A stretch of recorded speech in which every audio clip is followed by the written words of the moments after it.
Great. Well, thank you. Thanks everyone for coming to this important session.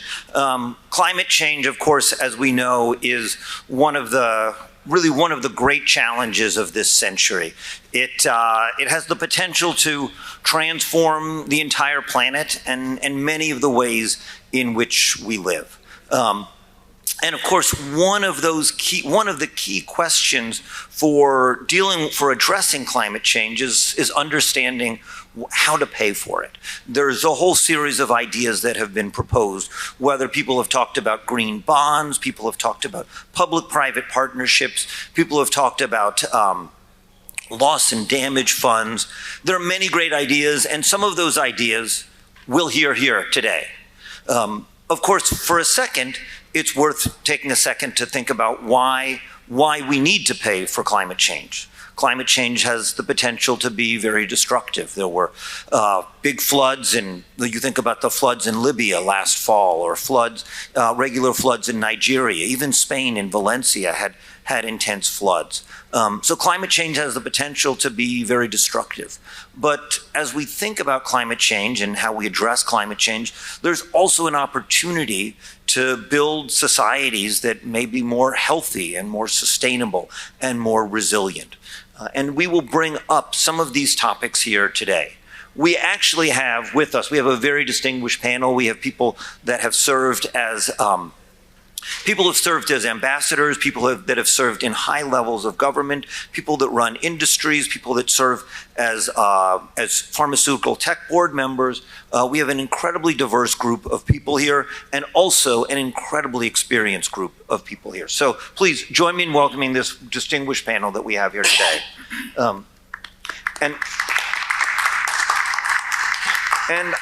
I will start off by asking, I'll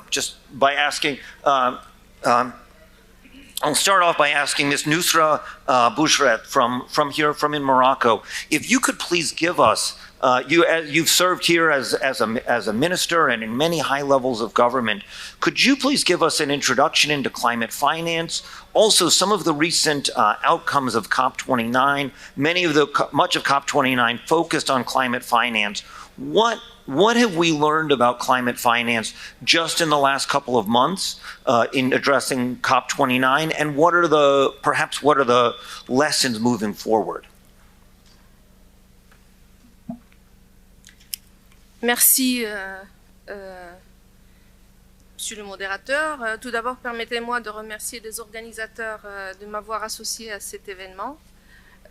Pour la 4e fois, je suis très heureuse d'être parmi vous pour traiter une thématique qui n'est pas des moindres, qui est très importante, sachant pertinemment que j'ai suivi avec beaucoup d'intérêt pratiquement plus de la moitié des interventions ou des sessions qui ont été organisées ces 2 derniers jours. Et à chaque fois, le sujet des changements climatiques revenait comme crise non maîtrisée, non maîtrisable, qui nous interpelle toutes et tous à un comportement ou un changement de paradigme carrément, et qui nous interpelle aussi sur la pertinence de l'action urgente. Aujourd'hui, bien sûr, après quelques semaines de la COP 29, à laquelle j'ai participé personnellement, je voudrais d'abord remercier mon collègue ici présent de la qualité de l'accueil du Azerbaïdjan, un pays ami au Maroc, et pour la qualité de l'organisation aussi. C'était une COP qui nous a aussi montré une nouvelle culture riche, une population très accueillante. Et en parlant de la COP, peut-être je donnerai plus de temps à mon collègue pour qu'il nous mette au parfum de ce qui s'est passé dans les coulisses. Mais moi, en tant que participante, je peux aussi dire que c'est une COP à travers laquelle on a vu une vraie dynamique, des pôles qui se sont vraiment battus de façon très intense, entre les pays développés et les pays en voie de développement, il y avait une question cruciale qui est celle de la justice climatique. Comment peut-on, autant que pays en voie de développement, subir, parce que en fait, quand vous savez, l'Afrique ne génère que 4% des émissions de gaz à effet de serre, mais elle subit de plein fouet tous les changements climatiques à travers les crises qu'on est en train de vivre, des inondations, des feux de forêt, et j'en passe. Aujourd'hui, le Maroc connaît des inondations dans des villes et des régions qui connaissaient pas même des pluies. Aujourd'hui, il y a des inondations, il y a une forte pluviométrie qui s'est enregistrée dans ces régions. Et la grande question, c'est malgré qu'on ne soit pas des pollueurs, nous, Africains, pourquoi on doit subir et pourquoi pourquoi on ne bénéficie pas des fonds qui sont aujourd'hui alloués dans la finance, à travers la finance climat. Je rappelle que pendant la COP de Copenhague en 2009, il était question que les pays développés mobilisent 100 milliards de dollars. Sur les 100 milliards de dollars à l'horizon 2020. Aujourd'hui, en 2022, il y a eu la mobilisation de ces fonds, mais ces fonds ne servaient pratiquement à rien par rapport aux dégâts qu'on est en train de vivre. Autre chose, la COP 29 avait un enjeu d'arrêter un nouveau objectif financier. Normalement, on devait avoir un objectif beaucoup plus ambitieux que celui que nous avons eu à la fin. Bien sûr, vous savez que les pays africains ou les pays en voie de développement et les pays vulnérables, 45 pays vulnérables sont localisés en Afrique. Et ces pays, autant que groupe africain, ils ont demandé à peu près 1300 milliards de dollars. Et sur ces 1300 milliards de dollars, on n'a eu que 300 milliards de dollars. Voilà, donc ça c'est sur le plan financier. Maintenant, on peut dire qu'il y avait effectivement d'importantes pressions qui seront certainement présentées par mon collègue ici présent. Et l'autre point important pour nous, Africains, c'est la résilience, du moment que c'est la thématique qui est traitée dans cette 16e édition. Comment peut-on avoir une bonne résilience, sachant pertinemment que la résilience demande d'importantes mobilisations financières pour qu'on ait des infrastructures résilientes, une agriculture résiliente, un commerce résilient, et j'en passe. Comment peut-on arriver à être résilient sans qu'on ait forcément les ressources financières qu'il faut? La résilience, c'est l'équivalent d'une adaptation à ces changements. Donc l'adaptation climatique, en fait, il ne bénéficie pas forcément des fonds qu'il faut. Et pendant la COP29, il y a eu peut-être d'importantes déclarations d'intention. J'espère qu'ils seront maintenus par les institutions multipartites. L'adaptation reste le cheval de bataille des Africains, bien sûr, parce que généralement, quand on finance, on est plus à l'aise à financer des projets d'atténuation qui sont sur le plan investissement rentable que des projets d'adaptation qui nous permettent d'être résilients. Maintenant, la question qui se pose aussi, faut-il aller dans un développement, bien sûr, à travers la création de projets d'atténuation, ou faut-il prioriser la vie humaine qui est aujourd'hui mise en péril à travers des actions concrètes et urgentes? Parce que si on a des morts qui sont enregistrées aujourd'hui, c'est effectivement parce qu'on n'a pas fait une politique de prévention qui mériterait d'être faite pour empêcher ce nombre de morts suite aux inondations qu'a connu aussi bien le nord que le sud, mais le sud encore plus. Voilà. Great. Thank you so much. Merci beaucoup. Take off my headset. Thank you so much. Shukran jaziran. So thank you. I'd like to turn now to His Excellency Farid Shafayez, who comes from Azerbaijan, who was at the last COP and played an inside role into it. Ambassador, you've served as an ambassador in your country. You run a think tank. Can you give us the on-the-ground perspective or some deep insights? What happened at COP29? How did it play out? How did things work there? Please fill us in. Well, thank you very much. First, I would like to thank host country, Morocco, and also Team Amadeus, Mr. Brahim Fassi, and all his colleagues for hosting and for organizing such an event. First time in Morocco, and by the way, I found a lot of similarities between Morocco and Azerbaijan in terms of the keeping both traditions and promoting secularism. So indeed enjoying staying here. I would like also thank my colleague from host country. She said kind words about organization of COP29. We try to do the best in terms of logistic organization, but now to the results, the outcomes. For those who has been in Tanger room, my colleague, Deputy Minister Farid Zaev, he outlined and just some of the results of COP29. I'll repeat here. First, we managed to make Article 6 operational. It was the subject of discussion for a decade, Article 6 about the carbon market, and the discussion at the previous COPs stuck, so we make breakthrough in that sense. The second, we also made operational the Lost and Damaged Fund, and that will be available next year. So that's the second achievement. The third achievement, which is, I know some of the policymakers and experts believe that is some of them said failure, some of them said success. It's about, my colleague already mentioned, $300 billion pledge. So some people, some countries are not okay with that amount. But you know, just if you're putting in the context, the geopolitical context, we had elections in the United States, and we know that the Trump administration, what they did in 2016, basically withdrew from Paris Agreement, and they might do that again. I think that had also impact on the process of COP29.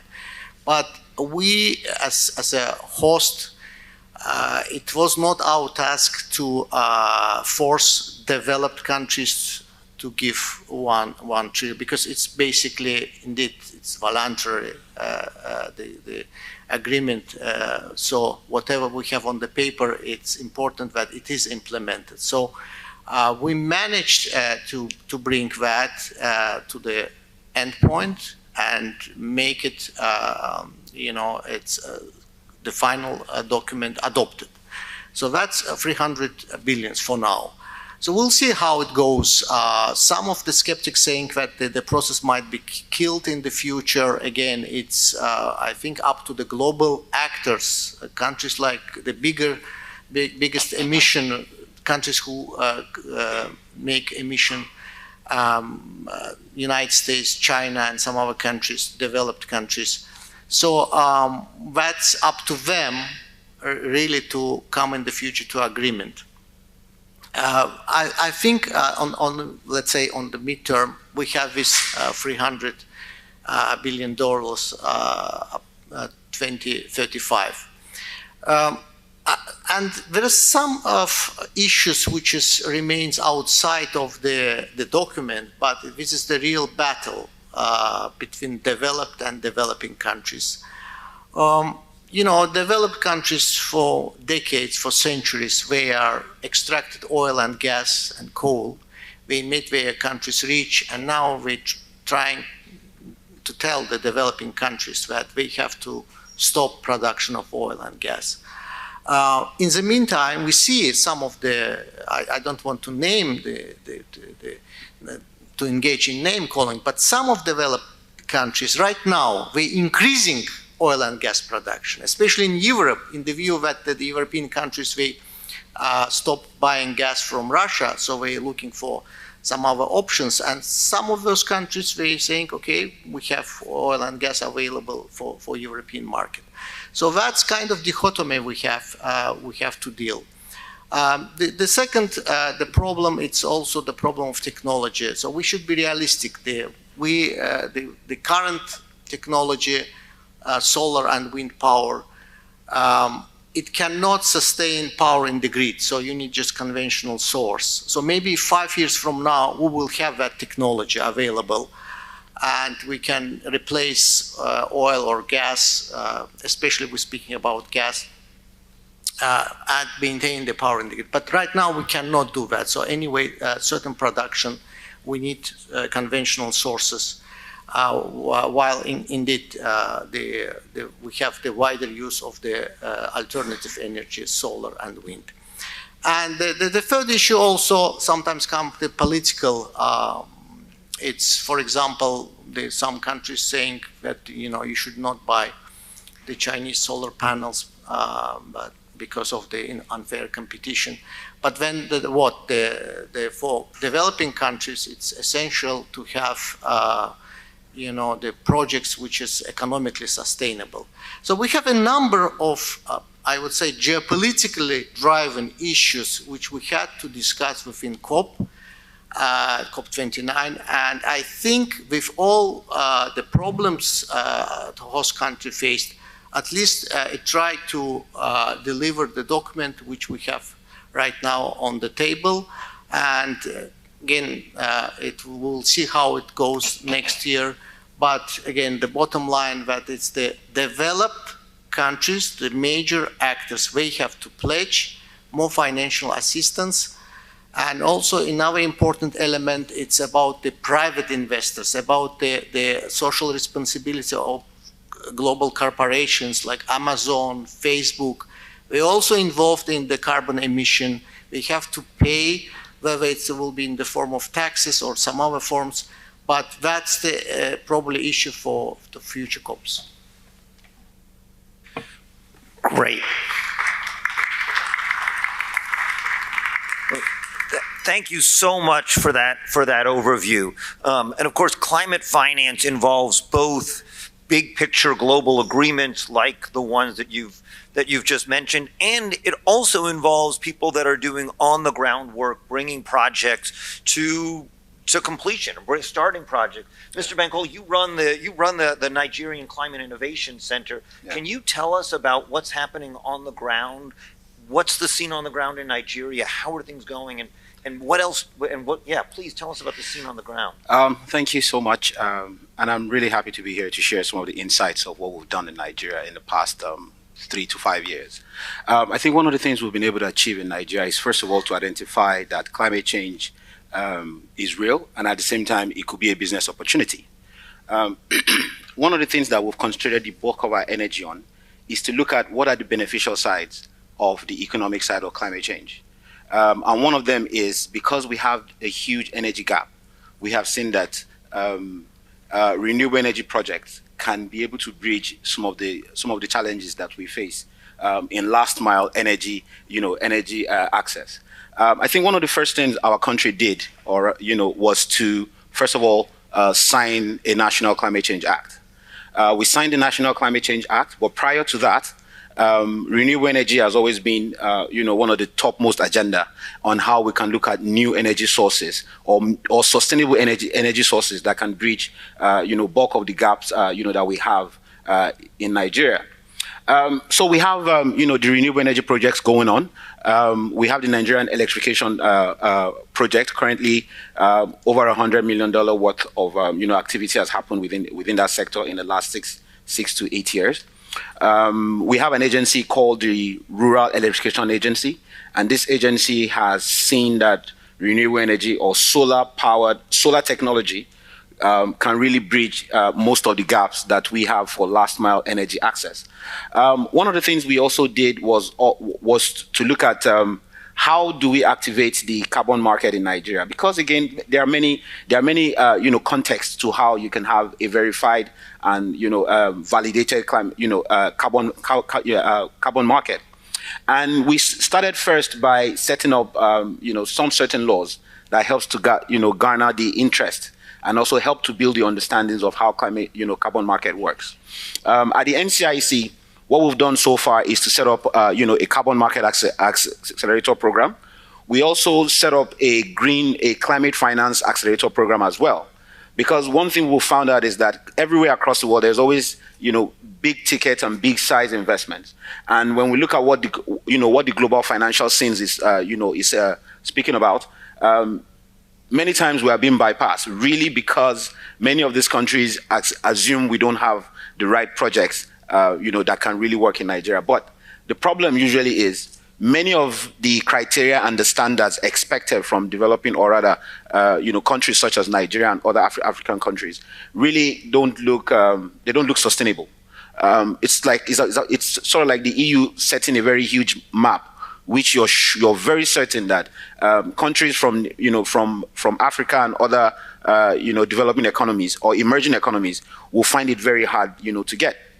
So what we did to avoid that little fight, what we did was to set up a couple of climate finance accelerator projects and climate green project accelerators. And what these accelerators do is to understand the criteria that many of these green finance or green funds have set up, and then we build the capacities of the businesses, improve their packaging system, also including their deliverables and their accountability structure, governance structure, so that they can be able to access many of these funds. In Nigeria currently, we have an environmental project called the New Map Project, and the New Map Project is really to look at all the different gaps around flooding, around climate-related infrastructure, from drainages, access to marine hotspots, and one of the things that we'll find out again is that across all these multiple sectors, we still cannot run away from the fact that we need to have a national plan on how we can help to bridge all these gaps. So one of the things that the presidency also did was to set up the ETP. So the ETP is the Energy Transition Plan. And the Energy Transition Plan clearly states, and we're not ashamed of it, is that because we have a huge ton of gas, then we will use gas as a transition fuel. Hopefully that by 2063 or 2060, using the AU model, then we'll be able to transit into a net zero economy. And why do we do this? Because we also understand that all the different developing nations have benefited from the use of oil and gas. But for us, we think that instead of flaring this gas multiple times, which we've been flaring for the past 60 years, it's better we convert it into usable energy that can lead us into where we need to go. So currently in Nigeria, some of the opportunities you will find is that CNG, compressed natural gas, infrastructure, is currently on the rise and is a huge investment opportunity. We've got bulk of our cars currently switching from PMS, which is gasoline, to CNG, right? And also we see that also powering multiple energy infrastructure as well. Stationary energy. And what we've done is that because we believe that empowering, or rather unlocking this sector, this will create multiple jobs and at the same time create a whole lot of investment opportunity for Nigerians. Another thing that we've done lately is that we have understood also that there's a need to build green jobs. And there's also the science part of climate change. So within the NCIC, what we've supported the government with is to create multiple innovation programs around finance, multiple innovation programs around green ventures. So we took it from multiple parts. We know that SMEs form a larger part of our society. We are very entrepreneurial, within our country. We know that SMEs, again, are very transactional. And so you find multiple areas selling mini or smaller solar home systems or modular solar home systems. And most SMEs are usually the ones who handle, this sort of sector.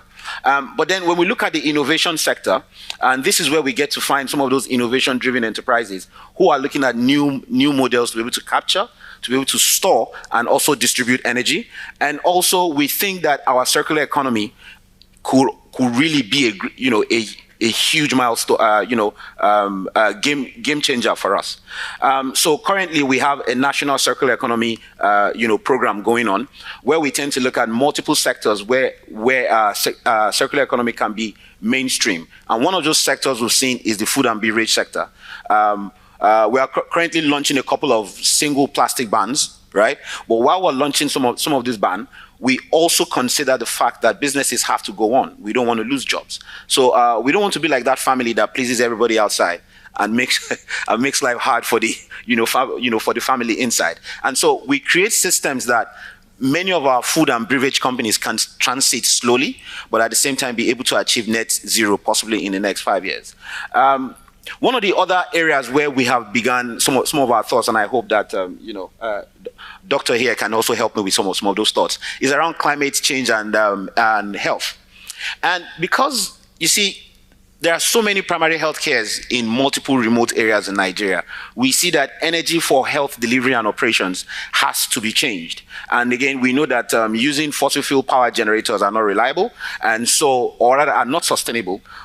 So rather we opt for solar and other types of renewable energy sources. And we borrowed some thoughts also around frugal innovation. So that means by frugal innovation, and I like to quote my friend from Finland, Dr. Venkata, who talks about looking at what works in your country in the most modular terms and making sure that it becomes functional for the use and also delivery of systems within your country. We have understood that not every one of us can be like Europe, but in the context of our chaos, we have found peace, and we have also understood that we can build a thriving economy out of it. All right, so let me stop there, so that we can, so I don't take up the whole time. That is great. Thank you. No, thank you. There was just an enormous amount there. I know, Mr. Afsunur, if you could give us also, you've been working on a bunch of on-the-ground projects in Africa. Could you please tell us what you're seeing is working in the energy sector? And then we'll move back over here to talk a little bit more about climate change and health.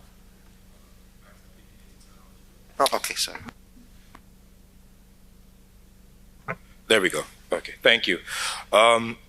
Yeah, so I wear multiple hats. One of those hats in the energy space is more focused on the oil and gas sector as opposed to power.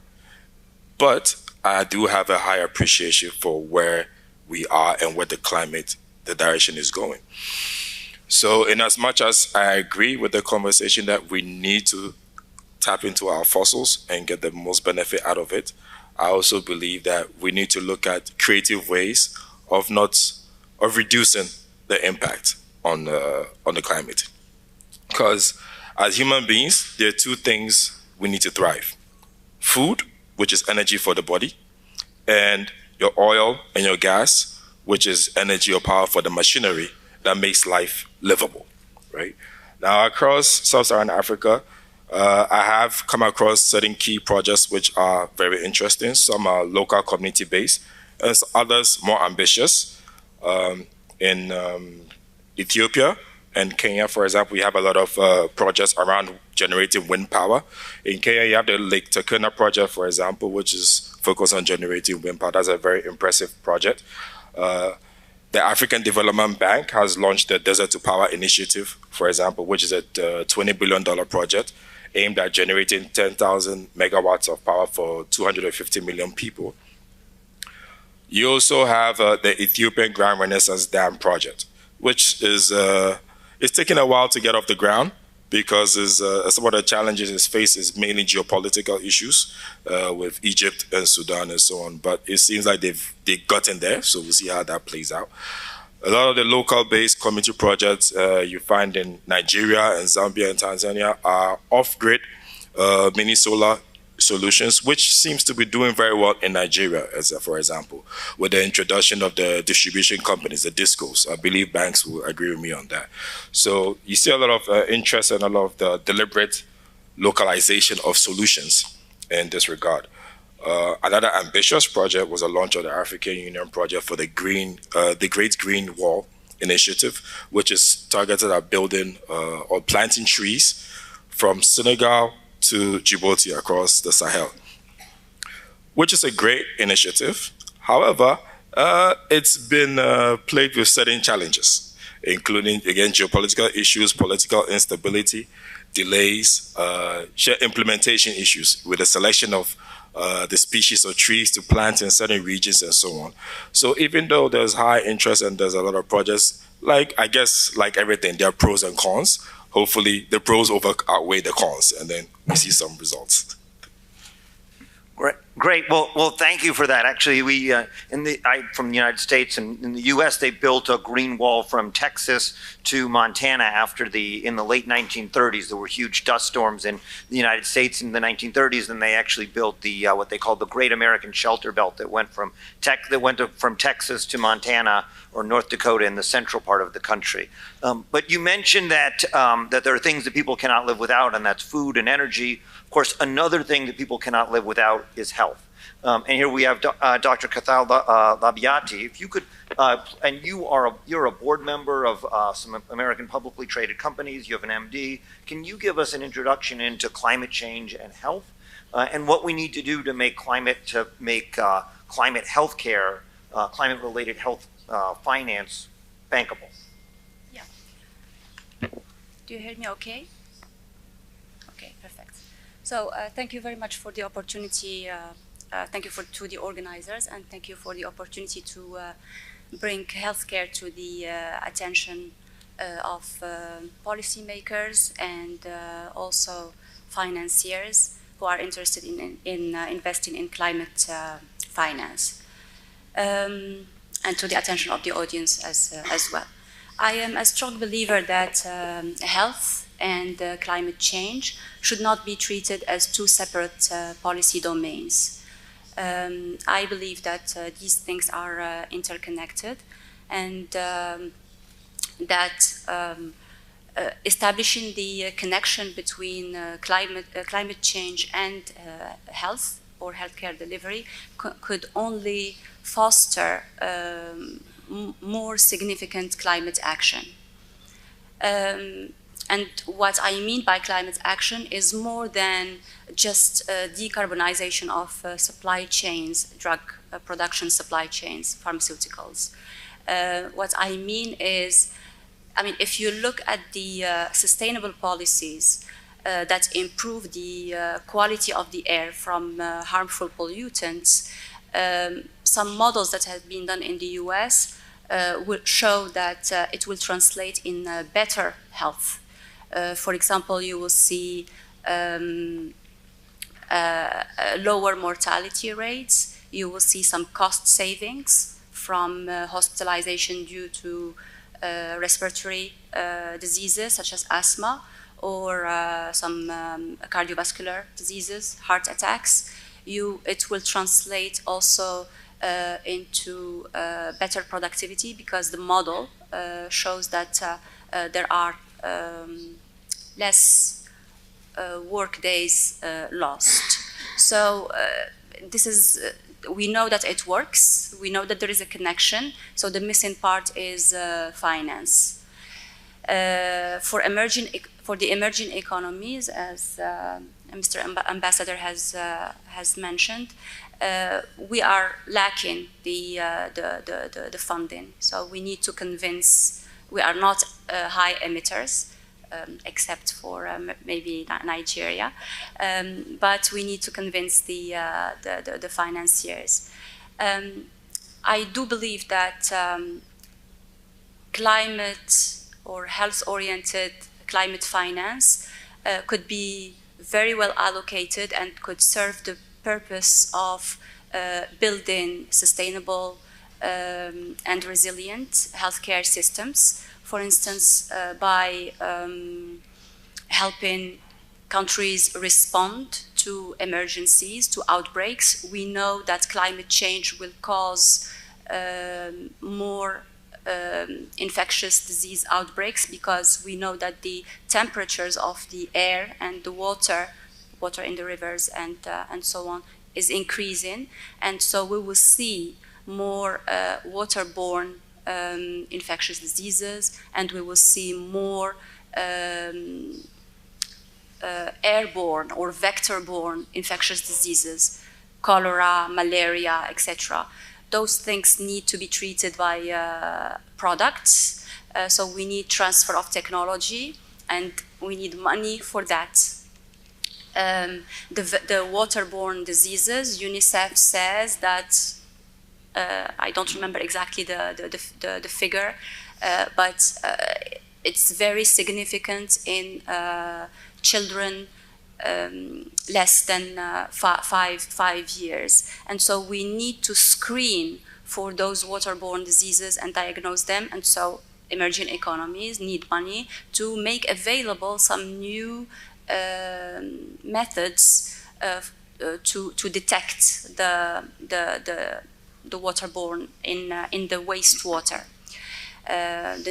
For example, we need to make available the new genomic sequencing, and we have seen in COVID that this is very time critical, and so not all the countries in Africa have access to it. So these are just some examples that show you how we can build more resilience in the healthcare systems. Perhaps if there is, I came here with 2 objectives to convince you about the triangle of the relation between climate change, health, and the importance of finance to build sustainable healthcare systems. And my other objective is to advocate for something called blended finance, which is a mix of public finance and private and philanthropic. And I do have 3 projects, 3 examples of projects where we can use this blended finance. So if time allows it, I would like to describe those and share those examples. Thank you. Great. Well, thank you so much. That was extremely interesting. I'd like to turn now to Mr. Bill Ramel. You've served as a member of Parliament in Great Britain and in the Ministry of Defense. You're from Great Britain. You are here in Africa. Can you tell us what are the commonalities between, let's say, developed economies and emerging economies in terms of building resilience in a climate program, and what came out of COP29 with respect to that? Thank you very much. And I served as a foreign minister and an education minister as well, so it's broader than defence. I want to say congratulations to Morocco and to the organisers through the Amadeus Foundation for an excellent conference. But I want to start by, if I can, pushing back on the ambassador from Azerbaijan. I do it in a friendly fashion. And your argument, and I'm paraphrasing as I understood it, was we in the West have pillaged oil, gas and coal and got the benefits, and now we're asking you not to do the same. And I get the argument, but when we prioritised oil, gas and coal, we did not know what all of us know today. But we do know in the developed world and the developing world. We know the impact on the environment. So I think this is a joint challenge and a joint responsibility. And that means effort, work, and also sacrifices. And there are some sacrifices across the board. But my starting point is there is common ground between emerging and developed economies with regard to tackling climate change. And it's the political challenge of using policy and finance to make the transition to climate resilience and to make it easier to take our peoples with us. And if you will, facing down the populists who want to oppose the very notion of climate change's existence. We all approach this, and that's inevitable from a national perspective. In my country, the only way we keep the British people safe from extreme weather, economic destruction, and destruction of nature is to get the world to act. Now, the previous government, and I was a member of the last Labour government, I'm a supporter of this one, but the previous Conservative government said we're only creating about 1% of global emissions, so they use that as an excuse for inaction. But climate change and climate impact knows no national borders, and our only hope is for collective international action. And that's where COP29, and there are criticisms that can be made, but I think it did make progress. The 11th hour deal is a step forward. We know the reality is that there's no route to a stable climate without supporting developing countries to embrace the clean energy revolution, and the $300 billion that was committed is a trebling on previous existence commitments, and that will help poorer countries to get the finance they need to decarbonise their economies and protect their populations. The deal that was struck is the equivalent of removing the emissions of about 1 billion cars across the planet. So it's no mean feat. I think as well the finance deal that was agreed also reflects a new global landscape where traditional donors will be joined by big emitters such as China to help fund the transition, and I think that's the right way forward and reflects the modern world. There are criticisms, I know, within the developing world, but the deal that was struck comes at a time of massive pressures on public finances, and the finance goal, along with the agreement at Baku on carbon markets and the mobilisation of the private sector, are an essential part of the roadmap moving forward. And within that, private finance, and we've touched upon this, is going to be absolutely fundamental to achieving those objectives. Public budgets across the board are strained, and borrowing conditions for emerging market sovereigns have tightened. So establishing the right climate policies, including carbon pricing, I think remains critical. Climate policies and finances are complementary, and better policies incentivise private investment, which helps us to achieve policy objectives. I'll end with this though. I think there is hope.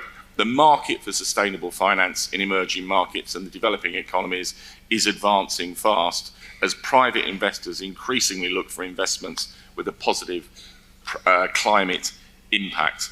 And I think what happened at COP29 in delivering a big step forward in resources, not enough as people maybe would have wanted, but I think helps us move in that direction. Great. Thank you so much. I think that was very insightful. I'd like to continue on the sort of geopolitics side and move to Patrick Simonet. You're the European Union Special Envoy for the Mediterranean. Can you give us, given your extensive diplomatic experience, how can countries work across the Mediterranean work together to address climate change? And what financial instruments do you see that are needed to provide meaningful climate action? Thank you so much. Maybe for the sake of cultural diversity, will I speak in French also to express solidarity with my friend, the minister from Morocco? Just to give you a bit of time to put your headsets. Écoutez, merci beaucoup pour d'abord l'invitation. Effectivement, je crois que ça a du sens aussi de se retrouver au Maroc après la COP 22, si je me trompe pas, de 2016, qui avait été un moment assez important aussi dans la prise de conscience autour des questions climatiques. Donc vraiment infiniment reconnaissant de cette invitation. Je ne suis pas un expert, comme vous l'avez mentionné, de questions de climat. J'essaye de voir ces questions sous un angle politique. Et mon domaine d'expertise, mon domaine de travail, c'est la Méditerranée. Donc permettez-moi de regarder un peu cette question-là sous l'angle de la Méditerranée. Est-ce qu'elle offre comme opportunité de coopération ensemble? Alors, la première question que vous m'aviez posée, c'est de savoir si les pays de la région, de cette région méditerranéenne, ont l'habitude de travailler ensemble sur la question climatique. Alors, il y a bien évidemment des choses à faire, mais il y a beaucoup de choses très intéressantes qui se font. Je crois que par exemple, il y a l'Union pour la Méditerranée qui a un certain nombre de domaines de compétences sur cette question-là et qui cherche à justement avoir des activités plus régionales, de développer le commerce intra-régional. Vous savez que cette région malheureusement est assez peu intégrée sur le plan commercial, c'est-à-dire que 6% du commerce global des pays de la région méditerranéenne se fait avec leurs voisins, c'est-à-dire qu'il y a encore beaucoup de choses à faire pour essayer de créer des ponts entre les différents pays de la région. Et comme vous le savez, le premier partenaire économique et commercial reste l'Union européenne. Ça veut dire que nous avons des pays qui ont plus tendance à exporter et importer en direction et en provenance de l'Union européenne qu'entre eux. Donc ça, c'est vraiment, je pense, un enjeu qui est de développement régional. En tant qu'Union européenne, nous cherchons à renforcer nos partenariats. Nous avons un partenariat très fort avec le Maroc, notamment un partenariat que nous avons signé récemment qui s'appelle le partenariat vert, donc vraiment sur les questions de résilience climatique et d'énergie renouvelable. Mais effectivement, il faudrait trouver aussi une vision régionale par laquelle l'ensemble de la région pourrait se mettre à travailler sur cette question-là. Alors, il y a un moment important pour l'Union européenne, c'est un changement de leadership.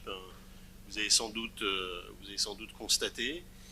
Donc, on a une nouvelle Commission européenne, on a un nouveau leadership européen, et l'annonce par la présidente de la Commission européenne d'un pacte pour la Méditerranée et aussi d'une nouvelle stratégie pour le Moyen-Orient, pour les aspects plus diplomatiques et politiques. Donc il y a une opportunité aujourd'hui d'aller un peu plus loin sur ces questions de climat et d'énergie renouvelable. Alors il y a pour nous fondamentalement pour cette question, enfin ce pacte méditerranéen, deux domaines, deux secteurs qui nous paraissent représenter un potentiel important en matière de coopération, d'échange et d'investissement dans les deux sens.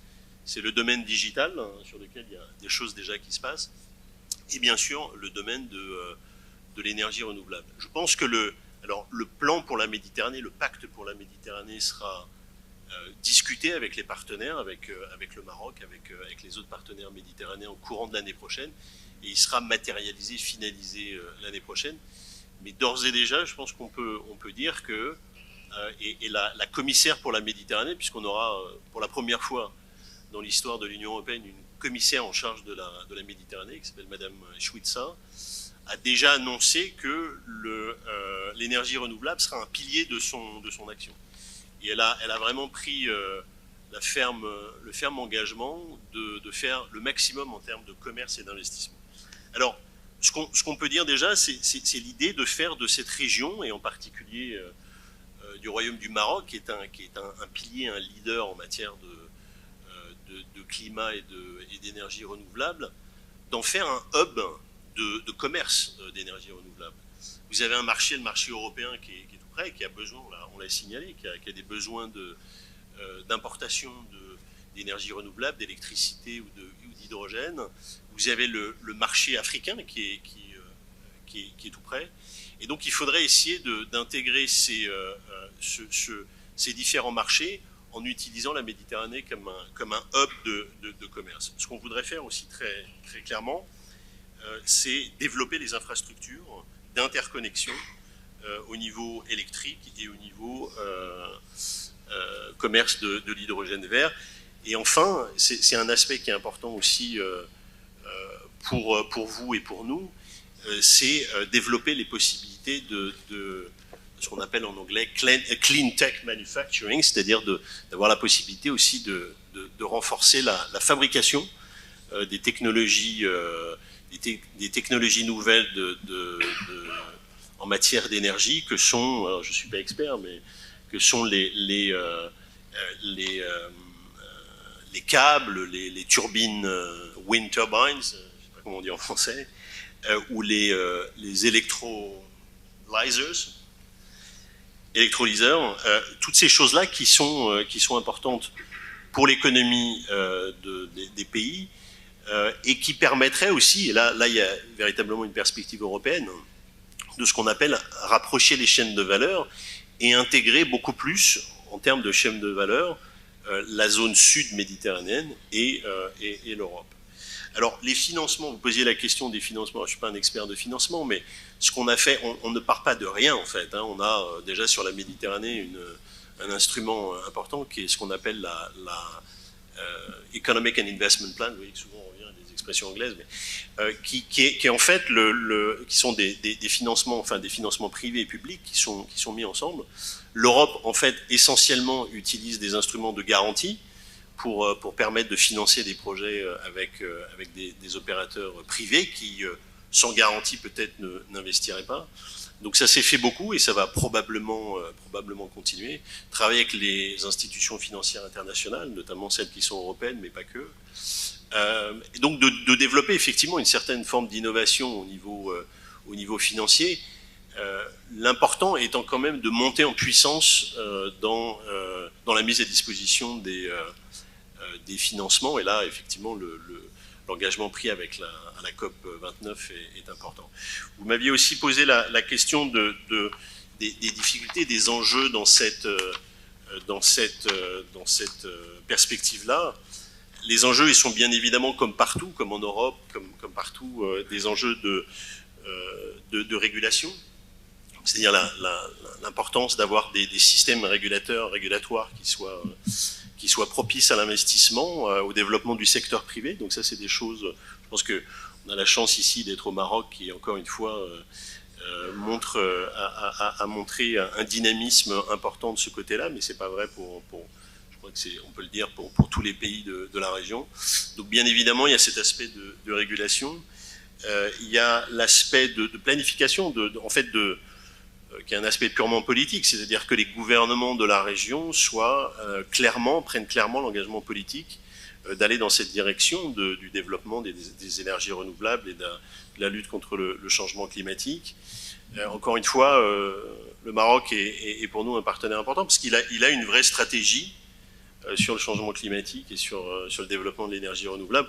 Encore une fois, la stratégie qui fonde le partenariat vert que l'Europe a avec le Maroc. Mais encore une fois, il y a définitivement la dimension régionale qui est à trouver les façons, on parle d'interconnexion, il est évident que pour ça, il faut discuter aussi des questions politiques. On n'arrivera pas probablement à une intégration de ces marchés énergétiques sans une désescalade, sans une baisse des tensions politiques, sans un retour vers une stabilité politique et économique qui permettront aux investisseurs qui sont déterminants dans ce processus-là de venir et d'investir. Donc voilà, pour nous, c'est vrai, véritablement, et pour la nouvelle commission qui se prépare, qui rentre en vigueur, j'allais dire, lundi prochain, le 1er décembre, c'est vraiment un enjeu de taille de take renewable energy to the next level. Merci. Great.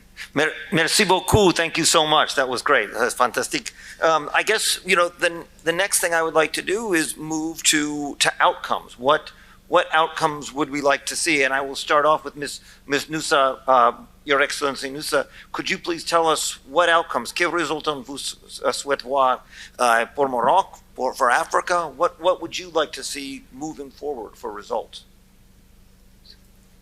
Merci beaucoup d'avoir redonné la parole et si vous permettez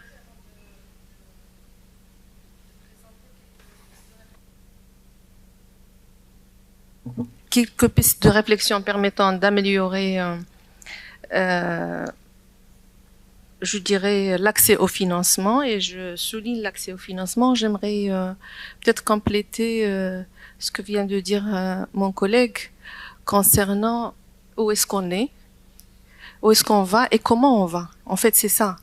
Et le mot juste, c'est en fait l'intégration des politiques publiques. Et je pense que Sa Majesté, le roi Mohammed VI, que Dieu l'assiste, pendant la COP 22, a bien démontré que ces sujets concernant l'intégration des politiques publiques, notamment en Afrique, était la solution. Parce qu'aujourd'hui, on ne pourrait pas travailler de façon cloisonnée sans qu'on ait une plateforme qui intègre un peu les soucis des pays en voie de développement, notamment les pays du continent africain. Et Sa Majesté, le roi Mohammed VI, que Dieu l'assiste, a lancé pendant la COP22, je rappelle, le premier sommet africain du climat. Et c'était un sommet où tous les chefs d'État se sont engagés et ils ont déclaré aussi que la question climatique devrait être résolue de façon collective dans la solidarité et la coopération et de façon responsable et solidaire. Et ça, c'est très important. Aussi, pendant la COP22, il y avait des initiatives très importantes qui ont été lancées par Sa Majesté, le roi Mohammed VI, que Dieu l'assiste, concernant la mise en place de 3 commissions. Et c'est la commission de Sahel, la commission des îles Seychelles et la commission...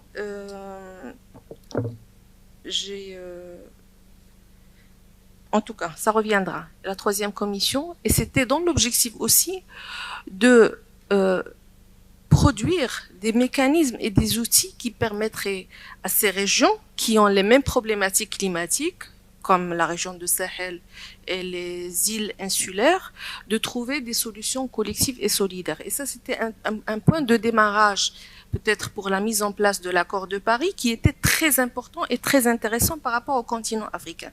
Toujours dans le même sens, quand on travaille dans l'intégration au niveau régional, on a encore plus de force de frappe et de force de proposition par rapport aux pays développés. C'est-à-dire qu'aujourd'hui, on a pu plaidoyer pendant la rencontre sur la sécurité alimentaire et le continent africain a parlé d'une même et seule voix pour avoir un peu les appuis et le soutien qu'il faut pour assurer la sécurité alimentaire. Donc ça, c'est des exemples que je vous donne par rapport à tout le leadership qui a été porté par Sa Majesté le roi Mohammed VI pour faire en fait du continent africain un continent qui cherche à renforcer sa résilience dans l'intégration. Et en même temps, le Maroc, aujourd'hui, il faut dire ce qui va et ce qui va pas. On est fiers d'être champion de l'Afrique sur ces questions climatiques.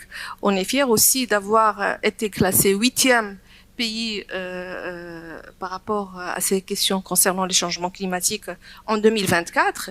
Et ça vient d'une vision éclairée qui est portée par notre leader, Sa Majesté, et qui fait de ces changements climatiques la priorité des priorités. Aujourd'hui, si le Maroc s'engage à consommer ou à produire 54% de l'énergie à travers les énergies renouvelables, c'est un chantier, je pense, ou c'est un projet qui devrait être salué, et aussi c'est un projet qui devrait être appuyé et soutenu.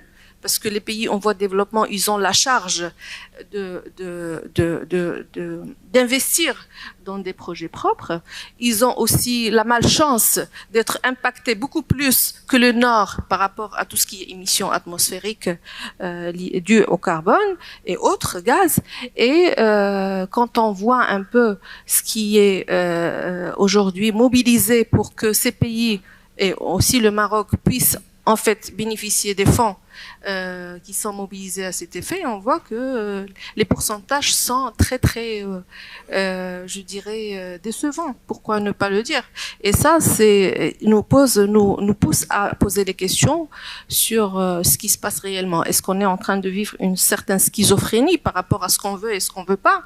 Aujourd'hui, si on veut sauvegarder la planète, il va falloir passer par la sauvegarde de l'Afrique d'abord, qui constitue en fait une solution, parce que il faut qu'on change aussi notre narrative. Il ne faut pas qu'on se présente toujours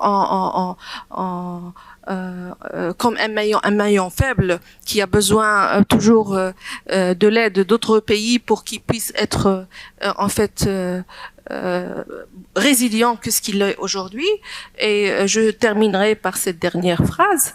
Aujourd'hui, l'Afrique, c'est une solution, je dirais, mondiale pour ce qui se passe à l'échelle de la planète. Si on ne travaille pas ensemble, en évitant un petit peu toutes ces polémiques, toute cette idéologie et populisme par rapport à ce qu'on est en train de vivre au niveau des COP, et on s'acharne à trouver des solutions réelles main dans la main, nord-sud, dans cette vision d'intégration, je pense que au lieu d'aller sur des projets prochainement, au lieu d'aller sur des projets d'atténuation et d'adaptation, on va aller directement vers la mobilisation des fonds pertes et dommages, parce qu'on aura beaucoup de pertes sur la main, et ça sera bien entendu une responsabilité partagée. Voilà.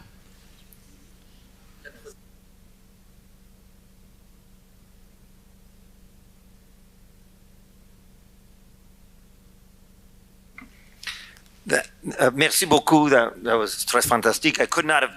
No, that was great to hear that Africa is the solution. So thank you. I want to maybe just turn here to Mr. Bancol. You've talked about climate, like on the ground, climate finance. What do startups, what do businesses, from your perspective in Africa, need to be successful? What do you need? So I'm going to keep it short, right? I think what we need is going to be a dedicated financing model, right?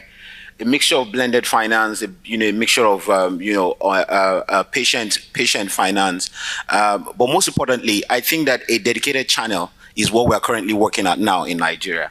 And this is also an invitation for those who would like to join us, because we have considered, because we see that commercial banks are they are divided between, should we focus too much on fossil fuel, which is also a lucrative market for many of them, or should we dedicate our financing to green economy? And so for that, a couple of colleagues and I, we thought that it would make absolutely immense sense if we set up a green bank. And the essence of doing this is that there is a retail side of the green economy in Nigeria. Like I said, there are multiple SMEs trading in multiple green, green commodities, plastics, energy, food waste, agric waste. There are multiple things that SMEs are dealing with on the retail side. And there are also multiple projects currently emerging in Nigeria. Large-scale project. There's the Evergreen project, which is, dedicated special economic zones that are supposed to foster green economy activities in Nigeria. There are energy projects. There are circular economy projects, water projects. And we think that a dedicated green bank, which, again, will help to handle both capital investment, sustainable capital, and as well as retail market as well. So for us, we think that in another 1 or 2 years, right, with the right infrastructure in place, which we are currently working at, we think that we will get our green bank off the ground. And we all invite you, if you would like to join us in this very wonderful trade. Thank you. Sorry, banks. But you said patient financing, right? So what do you mean? Long-term financing, very low interest rates? Yes, a mixture of both. Right? Excellent. Because I just wanted to clarify. We need the finance that will not be pressured. Yeah, exactly. to quickly pay back. So some form of moratorium around, the period of receiving the finance, working with the finance, and then earning the interest of the finance. So we need some level of moratorium around. Do African financial institutions have the ability to provide that, or do we have to look outside again? I think the AFDB and multiple other African agencies around financing businesses have the capacity to help us. We can do a mixture of African finance, and we can also do a mixture also of maybe EU or the US finance. There are multiple green banks in the US. One of the most notable EU green bank that I know is NEFCO, which is a mixture of Finland and quite a number of other Nordic, partners. So we think that a conglomerate of this experienced green banks can also, benefit from the untapped opportunities for green financing in Africa, not just Nigeria. Thank you. Well, on the subject of finance and blended finance, Dr. Labiati, I know you have looked at blended finance as a way to advance health projects. Can you maybe give us some insights into what blended finance is, how it works, and maybe some examples of it working in the client? Yes. Yes, sure. I think that my co-panelists could confirm that I did not attend COP29 in Azerbaijan, unfortunately, but I read the news, as everyone does these days. And there was a strong call at the COP29 to move, for the emerging economies, to move away completely from loans, because non-concessional loans perpetuate the debt trap in the emerging economy. So let's forget about loans. If we forget about loans, then we will be faced with two solutions: either the public funds, special big public funds that are dedicated to climate finance across all sectors, including mine, which is healthcare, and I will very soon advocate for it. And private finance is another option. I think that at the COP29 there was strong calls to scale up private finance, because we just realized that the loans do not work. The public institutional from MDBs, from the multilateral development banks, and from the big funds dedicated to healthcare is very small, 9%. We have realized that the adaptation, the money that goes to the adaptation for climate change, it's only a small portion. Emerging economies are very hit by climate change, and so they see damages across their infrastructure. The damage and loss fund is voluntary. It is not mandatory for developing nations to put money on that fund. And emerging economies need to re-establish the infrastructure that is being cut by the tornadoes and the hurricanes and the floodings and all this. I mean, all this just to say that we are paying really the heavy price, while others are the high emitters. In any case, I am here, as I mentioned, to strongly advocate for the blended finance. I am a capitalist, not a wild capitalist, but a capitalist. I do believe that when you ask an investor to put money and that you promise them a return on investment, and that you explain to an investor that a project is de-risked, or that there is a kind of shared risk, okay, risk-sharing mechanisms, this investor will put money on the table. So blended finance, for me, is the solution across all sectors. So let me, because I am in healthcare, and I know that climate change will bring some nasty things as pandemics. Everyone knows now the pandemics, infectious diseases, and others. And I will stick just to the infectious diseases. I'd like blended finance to go to preparedness for pandemics. And I would like to see blended finance go, for example, more specifically, to small local manufacturings in countries in Africa. Let's say the funder can identify the product that it would like to put money on, and dedicate the money to the small local manufacturer, and enable this local manufacturer to use the proceeds to bring the manufacturing at scale. That's number one. This is very good for the anti-infective medicines, for instance. My second example is very suitable for vaccines. So the money from blended finance goes to mobilizing the procurement and the supply of big bulks of vaccines. Big bulks of vaccines. Why I'm speaking about the big bulks? Because this will bring down the costs up to 60%. It works. It has been tested elsewhere. It works. That's my second example. And we would love to see some transfer of technology as well. We only have about 6 minutes left, and I want to make sure that we get everyone to give us some final thoughts on this. So I'm just going to close out with a final three who haven't spoken. I'll start with Mr. Shaif. Sorry if I mispronounced your name. Okay. Can you just give us a couple minutes thoughts, closing out what we've learned, some lessons from COP29 regarding finance, particularly what the next step, outcomes moving forward. Yeah, well, a lot of conversation about financing. So very briefly, taking into account the time constraints, I think what can be a solution, and speaking about some of my colleagues spoke about loans, etc. I think it's important, and was the subject of COP29. It's public-private partnerships. And on the example of Azerbaijan, I just would like to highlight, we brought three companies, multilateral companies, British Petroleum, some good words for my colleague from UK, and Masdar and Aqua Power from Saudi Arabia and Emirates to produce solar, wind.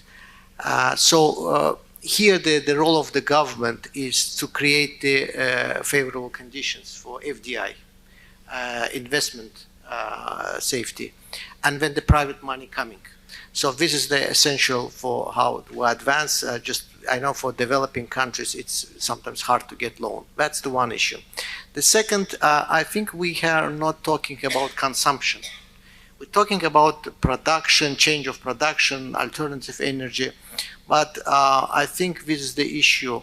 Look, just if we take Sweden, the home country of Greta Thunberg, the average Swede, if we consume everything like average Swede, we need 3 planets like Earth. So at a certain point, we really should come down not only to the sources, alternative energy sources, but how we consume. And the third issue is technology. I think there's not much conversation about some of technologies, even the traditional, we talked previously. For example, when scholars discovered that the freons in the refrigerators, they damage ozone layer, there was no suggestion to get rid of refrigerators or air conditioners, but the focus of was how to replace cooling agent, and we succeeded. So it's quite successful example how investment in technologies help just traditional equipments to work efficiently. I think so. This is 3 direction: technology, consumption, and public-private partnership. That will be the tips which we focus.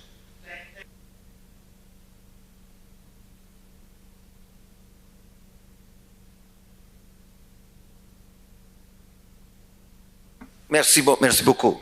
Mr. Patrick Simonet, I'm going to ask you, in terms of outcomes and working together, if you could give us 1 or 2 outcomes you would like to see in the Mediterranean region moving forward in climate, what would that be?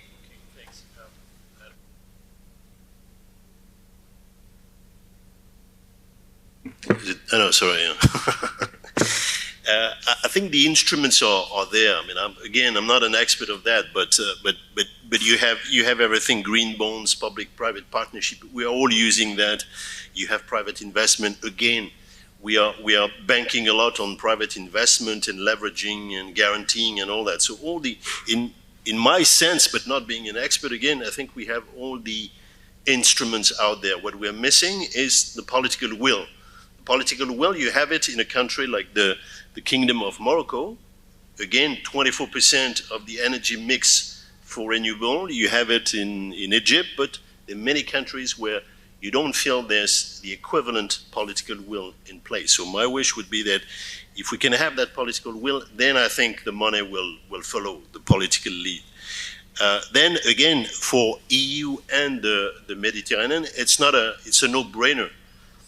You have the best possible condition, the lowest cost for renewable energy production in this region, so we can turn this region as a hub. It will be good for decarbonization of our respective economies. It will be good for our trade. It will be good for the investment, and it will be good also for jobs, for young, for the use of those countries, and also for the use of Europe to feel catered. I think another blind spot for me is North Africa, Africa, and I'm very happy that we are all together like that, because that's really where we need to work. I mean, it's fine to connect better the 2 shores of the Mediterranean, but we need also to connect with with Sub-Saharan Africa, with the Atlantic coast, Central Africa, Horn of Africa, and all that. So my wish is that we find ways to, get away with this blind spot where we need to find the interconnections between Africa and North Africa and then Europe. Thank you. Merci beaucoup. Thank you. And Bill Ramel, can you give us just, in your view, what outcomes would you like to see moving forward in the next years ahead? I think, to give the need for brevity, three. One, a real effort, mobilization of private finance to support the developing world in facing up to this challenge. And that means looking at the aid rules in terms of public-private partnerships, and it needs a really hard-headed focus on priorities. And I think more aid funding needs to go towards mobilizing private finance to support the developing world than has historically been the case. Secondly, a renewed push on renewables, which are now the cheapest form of energy source across the planet. The ambassador made the point about connectivity and enduring supplies throughout the days and months. We need to work at that in terms of innovation. But I'm struck by the fact that if you look at solar, for example, the costs have fallen by a factor of 5,000 over 60 years. This really is part of the way forward, and we've got to drive it very strongly. The final outcome is actually about politics, and it's politics across the developed and the developing world, because there are a whole host of people, populists, who are intrinsically opposing movement on climate change. And we've got a juggernaut coming down the road with the second Trump presidency that's going to make that even more difficult. And we need data to communicate the effects of not acting on climate change and the real world, real people consequences of not doing so, to galvanize the political will to keep moving forward on this crucially important agenda.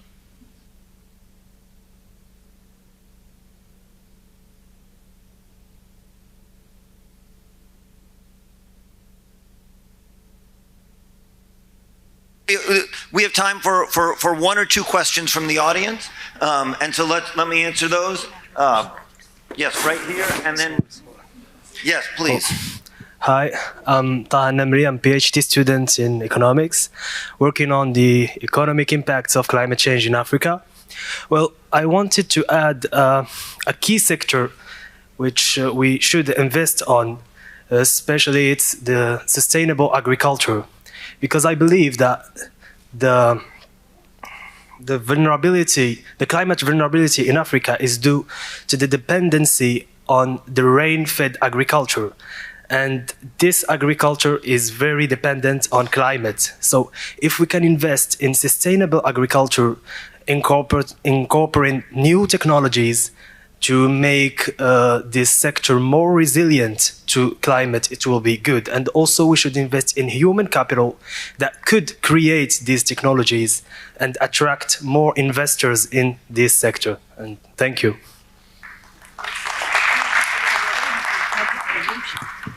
Thank you, and I think there's a gentleman back there with his hand up, and then one over there. So yeah, here and then over there, if we can do that. Well, thank you very much for the opportunity. My name is Patrick Stevenson, and I'm a development economist. So I've had a lot of things, but I guess my question is, when something is a problem, it has to become a priority, right?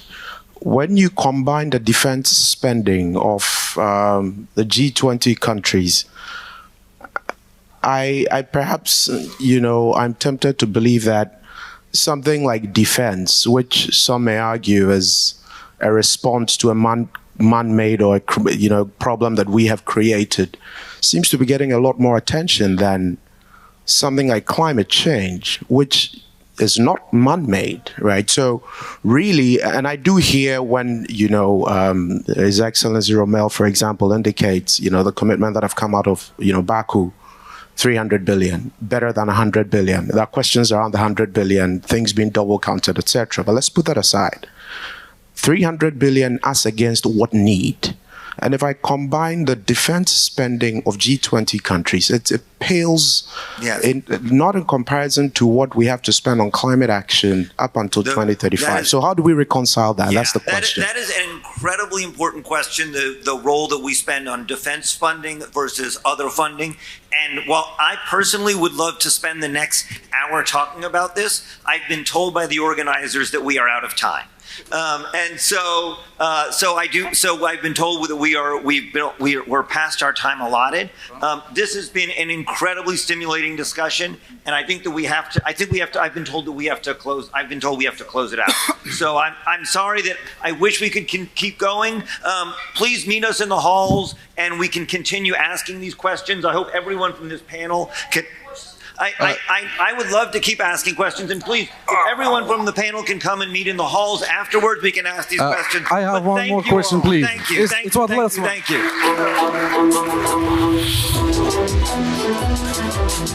you.